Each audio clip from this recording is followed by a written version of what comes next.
Hey, welcome back to another exciting episode of YOML, a year of magical learning. Today we're on book 116, and we're going to talk about mud, sweat, and tears. If you have to ask, you'll never understand. Okay, take it over, Chris. Yeah, good. I liked that intro. That was a little different than you normally do, so I like that one. Yeah, so today we're going to be talking about, as Drew just mentioned, the book is called Mud, Sweat, and Tears, the Autobiography of Bear Grylls by Bear Grylls. You guys know who Bear Grylls is, right? I mean, No. you don't know who Bear Grylls is? I know him. I just don't know his name. What Bear Grylls? Bear is the crazy dude that they drop off in the wild, and he has to find his way out with nothing but he doesn't get anything. They just literally drop him off into the wild, and he has to find his way back home. That was the original show. He's the British Special Forces guy I watched on Netflix. Yeah. A bunch of those on Netflix, and I watched almost all his series. Yeah, no, he's unreal. So the show was called Man vs. But Wild. I just never knew his name. His name's Bear Grylls. He's a former special armed forces services guy for the British military. I think they call it SAS. It's kind of their version of Navy SEALs. The paratroopers. So Bear Grylls is wild. His show is called Man vs. Wild. The stuff that he does is unreal. He's like a modern day MacGyver. I don't know how he knows how to do what he does, but he's just in the special forces. That's what he has to learn. I mean, it's learning about survival. Yeah. I watched that series. I love it. Yeah, it's a great show. I used to love watching it too. And now they have Celebrity Man vs. Wild, where he'll take a celebrity out with him, or they have to survive together. Anyway, it's a pretty cool show. But Bear Grylls is just one of those people that he's such a unique individual, right?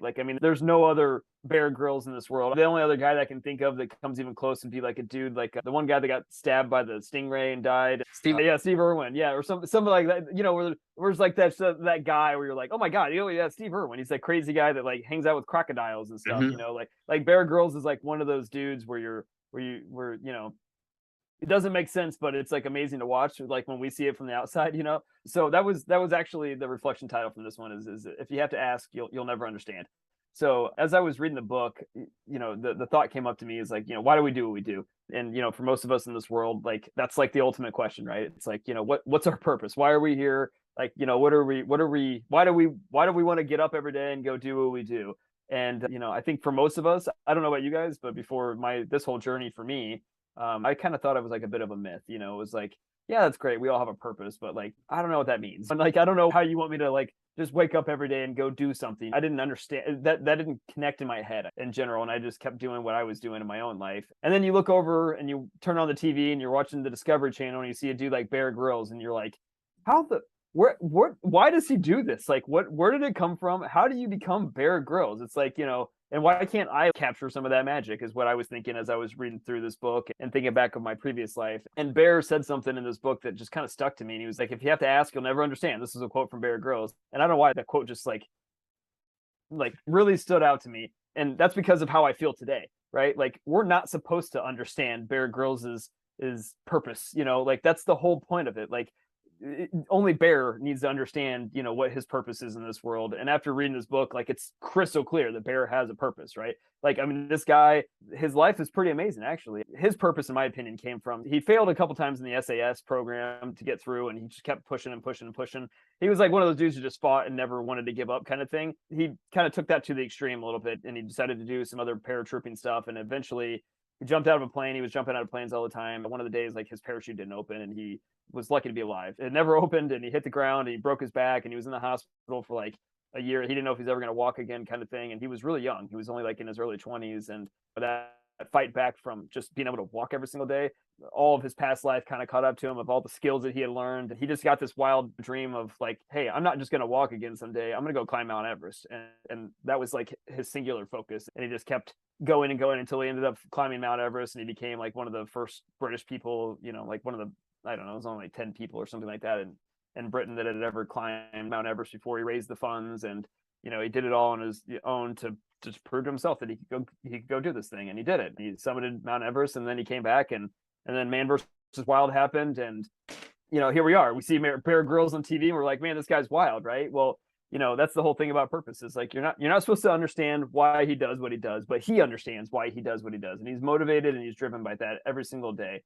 And for me, it just reminded me of the Alchemist, right? The first reflection of this book, when you truly want something, the whole universe conspires to start to make it happen. And For me, the universe does not start to make it happen until the day when you decide, this is my purpose, right? And then once those things connect, and then it's kind of like, watch out. For myself, that all kind of connected after I met Amelia. The stuff that I do these days, like, if you have to ask, you'll never understand. You're not supposed to understand what drives me every single day. It's true, I'm not supposed to understand what drives you every single day. All I know is I don't know where I'm going to be in the next, 20, 40, 60 years from now, but I know what I'll be doing, and I know why I'll be doing it. And I don't know, I've never felt more inspired in my life. And that's kind of the power of purpose, I feel like. So I'd love to get your guys' thoughts on it. The question that I posed was, what pushes you to make the most of your unique existence? So yeah, get your guys' thoughts. I'm pushing to you. If you have to ask, you never understand. Because to me, as both of you should know, I'm an Aggie, and I'm a hardcore Aggie. Yeah. And from an outsider perspective, What do you mean Aggie? Aggie, Texas A&M Aggie. Oh, okay, all right. School with the weirdest tradition ever, right? From the outsider, what are these guys doing? I mean, you're talking about the Aggies has the weirdest tradition, of all the schools in the United States. It's just, but the thing is, for me, those traditions is part of who I am, and I proudly manifest the culture. I spread the culture of Texas A&M everywhere I go. When I became an Aggie, my youngest sister became an Aggie. Her kid became an Aggie. My kid would be an Aggie. This is the Aggie tradition where all this weird thing, it makes sense to us. But from outsider perspective, you cannot understand it. And to me, even after 25 years, I'm still an Aggie at heart, and I still feel so proud to be part of that culture. And it's gonna go on for generation to generation. Like I said, my sister become an Aggie, her kids become an Aggie. And so this is like tradition that is so strong, like you bleed maroon, right? That's the saying, you bleed maroon. This is how deeply connected you are with the tradition that is you versus somebody else's tradition. You adopted that and you really, really believe in it. And if you look from an outsider perspective, whoever never went to Texas A&M, they don't understand why we do many of these weird things that no one would even fathom to even have a thought of saying, hey, maybe we should do something like this. And to me, this is exactly kind of like fitting to what I experienced with my university time at Texas A&M, because I understand it, and it brings so much powerful emotions and memory just from the fact that I'm part of something that only I can understand it from the outsider perspective. And I think, this is where, regardless of what people say, people can say many jokes about Aggie. I have no shame of being an Aggie. And I will tell everybody that I'm an Aggie. And I will spread the word to the generations that as long as I live, and as long as I can, come across somebody, I would profess that I'm an Aggie, and I will influence you in terms of how much I love being an Aggie, because this is what I'm doing now.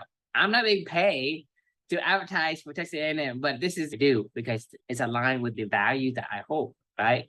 And to me, I really, really like the reflection title, and I think it resonates well with what you say in terms of your core values and what you do that is your own calling. It's going to be completely unique, and it's going to be things that people don't understand. And if you have to ask, you will never understand it.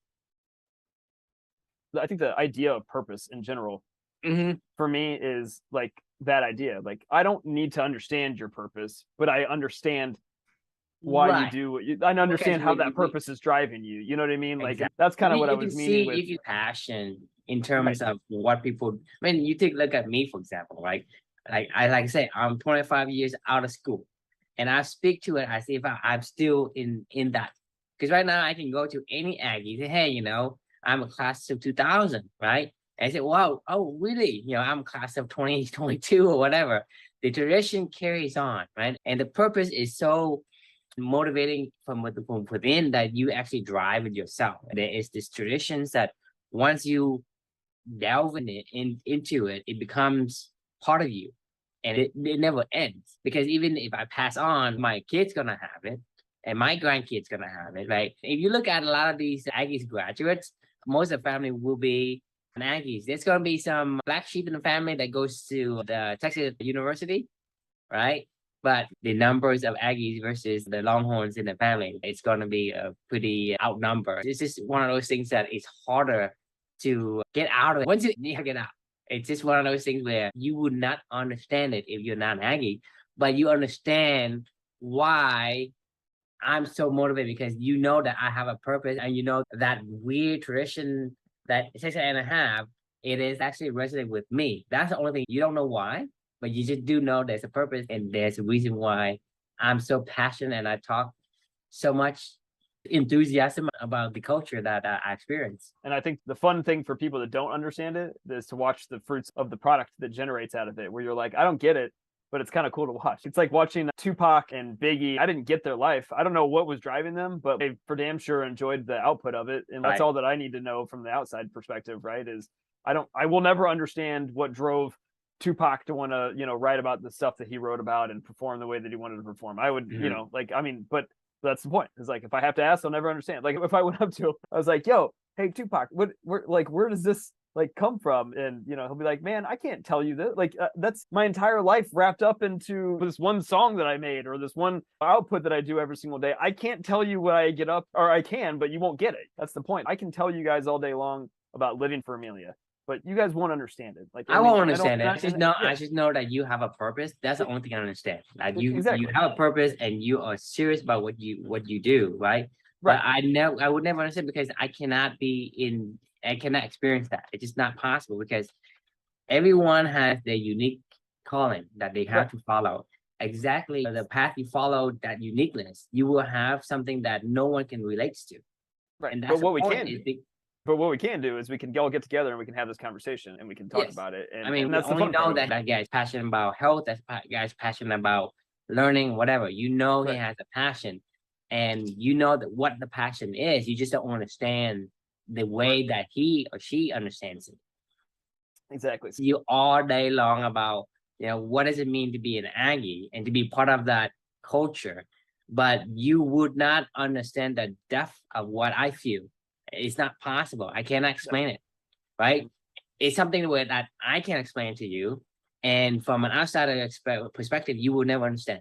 I'd love to get your thoughts. No, I like what you guys are saying. I mean, just kind of resonate and just kind of like talk about second that, But I think we're always a curious species, I guess. And sometimes I think that inquiry into why do you do what you do I think it can come from many things, but maybe sometimes it could come from one person's own lostness almost, or one person wanting to maybe find their own calling. Like, oh boy, it seems like they're onto something. They're like really energetic, or there's something, like, why do you, what is this about? So I think sometimes that inquiry about trying to find out what someone's purpose can come from some person's own internal struggle to find their own purpose.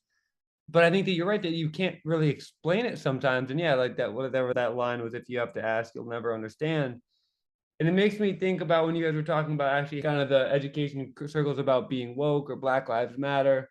Like if you have to ask questions sometimes, like what, they can just be inappropriate because it's like, dude, if you're asking that question, you really don't get what's going on, You just shut up and listen, shut up and listen, or you gotta do your own research, like I'm not here to, answer these really naive questions. But I think that there's not, I mean, even like, me personally, sometimes I kind of ebb and flow in my own purpose. And it can be really awesome when we see somebody who's just dedicated to their purpose. And I think they do get a lot of like kind of followers, and people want to end up knowing like, why do you do what you do? Why, what's the magic here? What keeps you going? But I like, Chris, what you said, that it doesn't really matter. Like, I mean, it's so intrinsic and so entrenched in us that sometimes even all we have is words to explain it, but sometimes that's not really enough to explain someone's purpose or someone's passion. And that's why I think like the thing is, if you have to ask, you'll never understand. And it's really interesting what like this guy, Bear Grylls, what a weird name. What someone can do when they really have that purpose, and I think that's one thing incredible, even just the way that we you can be completely devoted to something and, amass followers and can be, I don't want to say idols, but inspirations, maybe inspirations for others, to really tap into their own, not to tap into someone else's person, but sometimes to tap into your own passion and purpose. Yeah. You just said something that I absolutely loved and something I've been thinking about a lot lately. As time goes on further from when this journey first started with me and Amelia, probably, let's just say it took me 4 to 5 months just to even find the trail and start this journey. Then maybe the next 6 months or so after that journey, I wanted to tell people, True was there for all of this, right? I wanted to tell people and share it with people what I was experiencing and what I was feeling and how I wanted to honor my daughter. And I tried to articulate it, but I couldn't get the words. I knew what I was trying to do, and I knew what was motivating me every single day, but I couldn't necessarily refine it enough to be able to describe it to somebody. Somewhere in between that, about a year to where we are now, I started to be able to find the words to describe it. And then not the worst part, then what the weird thing that started to happen is I didn't want to describe it anymore to anybody. I don't care. Like it's almost like I'm back to square one, where it's like, if for me to even get to just saying to you the words living for two for me and what it means to me, there's so much that's gone into that formulating into my mind and coalescing and into my actions and what I've done every single day of my life. I can't even begin to describe it to you unless you really wanted to sit down with me and then walk and then like open the book, I guess, if you will, and we go through it. So now I've gotten to the point in time where there's so much to unpack there that's so deeply ingrained into me that I honestly like just actively don't tell people anymore, because I'm like, look, if you like, I don't even want to, I'll just let the fruit of my labor and what actions that I do every single day speak for what it means to me. And if you want to know more, then we can talk about it, but if you want to know more, then really you're going to have to sit down and really know more, if that makes any sense. And it really resonated with me with what you were saying about like the whole Black Lives Matter and, things like that. Like, I don't have time to explain this to other people, and I don't want to. Like, I mean, I have things to do, and this isn't for anybody else but myself at this point in time and my daughter. So it goes, it's like, I know if this is how I'm feeling now, and 20 years from now, like I'll probably be quieter. I'll probably never talk to anybody about this stuff, because it'll be like, oh man, you want to unpack 32 years of this, what's been going on? Watch out. You better grab a recorder and sit down with me for like 3 weeks, because otherwise I don't want to invest my time into the conversation unless that's what you really want out of this. You know what I mean? Mm-hmm. And if they do want to do that, then I'm happy to do that with them. But that's why these projects for me are so meaningful, is I don't have to explain to somebody. I don't have to unpack it all for them. I'm leaving that trail for others to follow if they want to. And if they don't, I don't care. But like, I'm leaving this trail for myself to go remind myself if I ever get lost. But at the same time, like, if you want to go follow what's been going on in my own mind, there's 2 books that I've written at this point in time where you can go follow along and like, but you got to be willing to spend that time. Otherwise, I'm not going to give you anymore. You know what I mean? That really resonated with me, what you were saying, because I agree. Like, it's hard to describe this. There's like, such a backstory to tell. Right. Yeah, exactly. I mean, it's such a massive backstory to tell. Like Bear Grylls, like you have to sit down and read his book to even understand how the hell does this guy like to just get dropped off into the jungle and try to make it home after 2 weeks or whatever. Spend some time reading his book, and it could make a little bit of sense, but still, that's still even just the tip of the iceberg, right? Yeah, well, it's like we always want this shortcut almost, like, right. Oh, tell me what's your purpose. And sometimes, like you talk about, it's a long journey, like it takes a long time to actually distill it all out. So it's not something you just say in a couple of sentences. Right. Well, you can. Like, the thing is, like, for me, I just say, what living for two means for me is living my values every single day through my actions with my daughter. Like, that's what living for two means to me every single day. What the whole backstory of that is, Right. Like that's how the amalgamation, how kind of the alchemy of those words came together in that moment has 30, however many years of backstory, and that's kind of what really people are asking, or what really inquisitive people are asking, right. Who really want to understand. They want to understand, like, I mean, you talk about, like, that you might they see the tip of the iceberg, but there's a lot underneath there. And true for you, talking about your Texas A&M example. I mean, there's hundreds of years of that tradition that's gone into why they do what they do, and it just makes sense for you. And I don't understand that. I'm not gonna understand. Yeah, because even if I tell you about it, you will never understand it. That's the point. Is even if you sit down with me and explain every backstory there is, you may get the concept, but you don't truly understand. Right. And that's the same thing from me telling people about the Aggie tradition, and for me to understand your purpose of living for two. I get some part of it, but I don't truly understand. And that's the thing is, I can't explain it to you, right? You have to be there, right? You have to be there to experience it. I can't just recount the events and tell you a story about it. I don't think the word can accurately express the emotions and the experience that you feel. And so for me is when a person does things that other people don't understand, it means to me that a person don't give a shit about anyone else. He only focus on what he values most. And I think that person has a strong calling, has true purpose that he found. And a lot of people, when I do certain things, I can recall back in my youth day, right? I do a lot of things not because I want it. It's because I thought that people want that. So I want what people want. Right.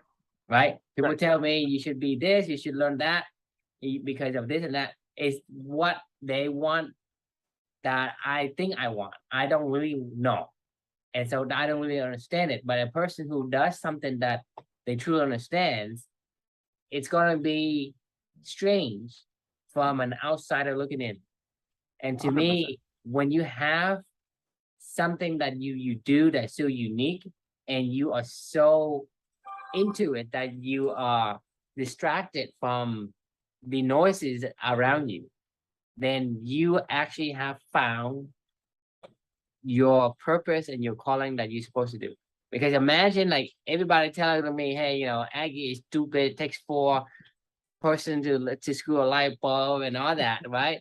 It doesn't faze me a bit, right? That's the thing. Is I don't care if you're, hey, Chris, you kind of naive living for two. What the hell is living for two means, right? It should not faze you, because if it does, you are taking my opinion of some value against your core value. That means that core value isn't the core value you want. But if you tell me, hey, whatever you say, it's not going to change the slightest bit, because I know what my callings are and I know what I have to do. And it doesn't matter what you call me, or it doesn't matter if you tell me I'm not,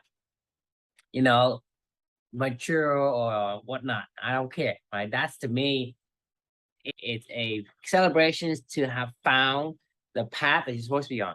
And to me, in my opinion, is the core of what we want to do as company is that person find the path they're supposed to be on. Because like I said, you can go fast, but it's going to be worse when you're on the wrong bus. You have to find the right bus before you press on the gas pedal. So finding the right path is a cost to celebrate. And I think having somebody with that kind of an attribute in terms of how they behave means that person truly found something worthwhile for themselves. Yeah, and then they're gonna produce some amazing, great shit. That book I was telling you guys about, Think Like a Monk, it just keeps resonating in my head all day long. I've been thinking about it. He mentioned in this book, preach the gospel at all times, and when necessary, use words. Right? Like it's Bear Grylls is preaching the gospel of Bear Grylls, every single day through his actions of what he does. And if somebody were ever to ask him, what the hell do you do? Then maybe use some words to describe it. People should see your purpose in action every single day and go, I may not understand it, but I at least see. It's like game recognizes game, kind of thing. It's like purpose recognizes purpose when it's going on, because you're like, oh, I don't get it, but get it. You know what I mean? And you don't need to tell me. I like that quote. Preach the Bible, preach the gospel, and speak when you have to. What you do speaks so loudly I can't hear you. Yeah, that's exactly what it is, right? Your actions should always be like 99% of your purpose out there being presented to the world, right? Because then they see it. If somebody wanted to sit down and understand in words what living for two meant for me, it would be a long conversation. And I just don't think that people want to sit there and care. There's people that I've literally given a book to that I'm like, hey, you want to understand what this means? Here you go, read the book. And do they do it? No, I mean, some people do, and I appreciate that. And we have a great conversation afterwards, But some people say they want to, and then you give them a book. You're like, hey, I don't need to sit down and talk to you about it. Here you go. Here's the book. You want that shortcut. Yeah. Right.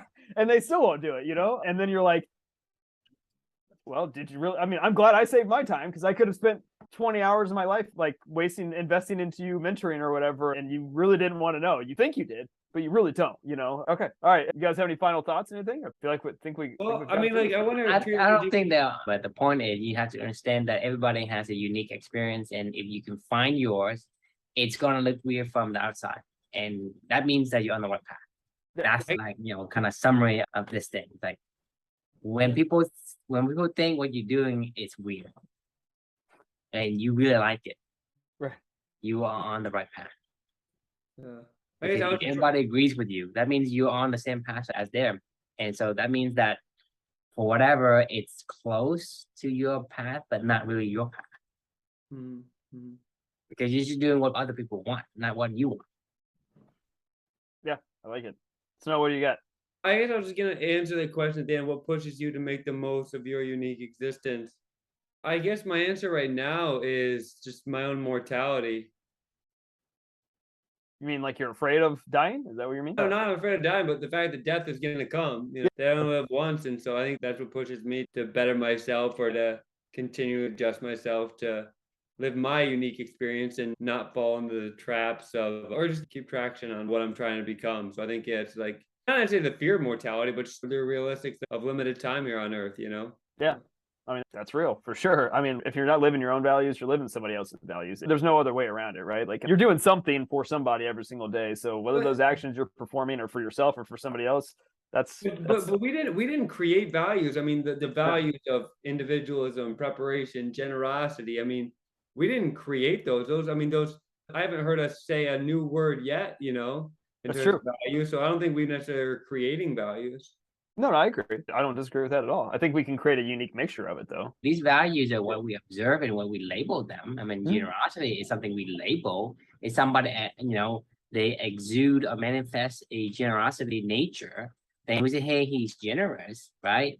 And you can have a combination of these things. We haven't created any value. We just say either you exude that and we observe it and then we report it and we put a label on it.